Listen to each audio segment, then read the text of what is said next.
Hi gang, Marklark here, and I got a great question for you.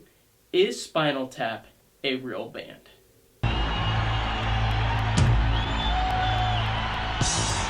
Now, I'm not losing sleep over this question, but I think it's a good one for the musical community. Since high school, I've been hearing that, no, they are not a band. I specifically remember my buddy's stepdad scolding us for listening to them, and he would always say, "That's not a real band." Just recently, I was having a discussion with some musicians I play with, and I seem to be the only one that thought, yes, Spinal Tap is a real band, and I'm going to give you some reasons why. It's still a stupid It's such a fine line between stupid and clever. Yeah, It's just clever. a little turnabout. Yeah. So before I begin, yes, I am fully aware of the joke. I know these are actors playing characters. I am fully aware of the movie. I've seen it over a dozen times. Heck, I even have the companion guide. So the first reason Spinal Tap is a real band, they play and write their own music. The three main band members, Nigel Tufnell, played by Christopher Guest, David St. Hubbins, played by Michael McKean, and Derek Smalls, played by Harry Shearer, all sing and play on every Spinal Tap song. I would make the fake band argument if they had someone else write and play the music and they just did lip syncing on the movie, but this is the collaboration of three comedic geniuses. And think about this, Spinal Tap is way more of a real band than Milli Vanilli.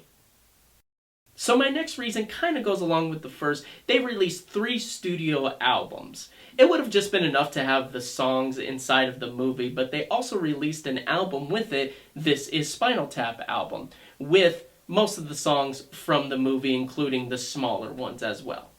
They went on to release their second album, Break Like the Wind, in 1992. This was a whopping 14-track album with special guests like Jeff Beck, Cher, Slash, and Joe Satriani. Spinal Tap went silent for 17 years until in 2009 they released Back from the Dead.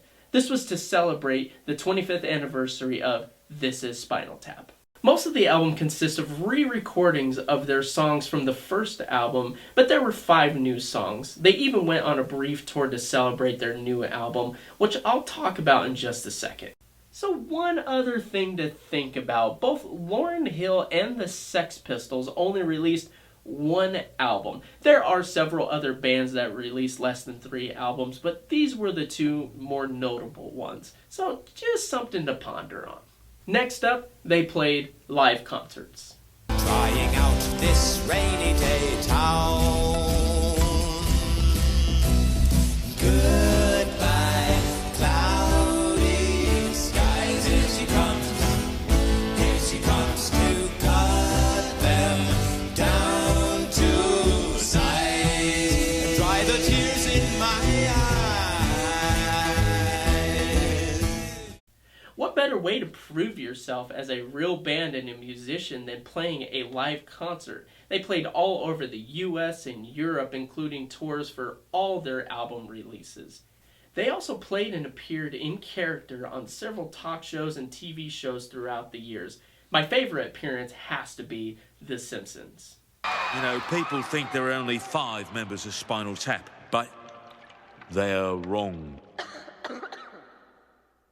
Could we turn up the house lights, please? That was the cue to turn up the house lights so we can tell the audience they're the 6th member of the freaking group. We are trying to put a tiny thrill into their grey little lives.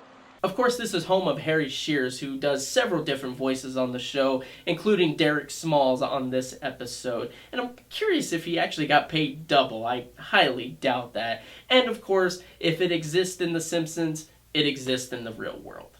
So, my final reason, which I think is my best case, is their personalities. Yes, these are actors playing fictitious musicians, but I would make the argument that most, if not all, musicians are doing the same exact thing, maybe to a lesser extent. Let's take a look at a band like Kiss. All the members take on different personas when on stage. They all have different, more thematic personalities, and none of them use their real names.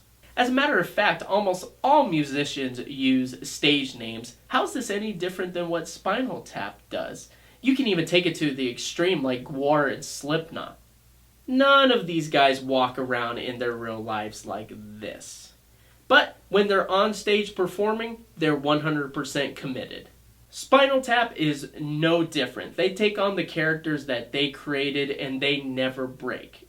This is their act, this is their gimmick, and it is hilarious. Look, this miniature bread, it's like, I've been working with this now for about half an hour and I can't figure out, let's say I want a bite, right? You got this? You'd like bigger bread? Exactly. I don't understand how... You could it's like fold this, though. I mean, you could well, fold no, it. then it's half the No, size. not the bread. No, you could fold the meat. Yeah, but then it breaks up, breaks no, apart no. like You this. put it on the bread like this, see? But then if you keep folding it, it keeps breaking. Why would you keep and then folding you'll... it? To their credit, many musicians said they've gone through similar issues and struggles that were portrayed in the movie. Spinal Tap is imitating real life, and real life is imitating Spinal Tap. I don't know what that means. You can look up almost any band and see that they are just putting on an act no different than what Spinal Tap has been doing for 32 years. So those are my reasons for why I think Spinal Tap is a real band. What do you guys think? Are they a real band? Are they a fake band? Hey, either way, I think we can all agree they are 111% metal. I'm Marklark. You guys have yourself a blessed day.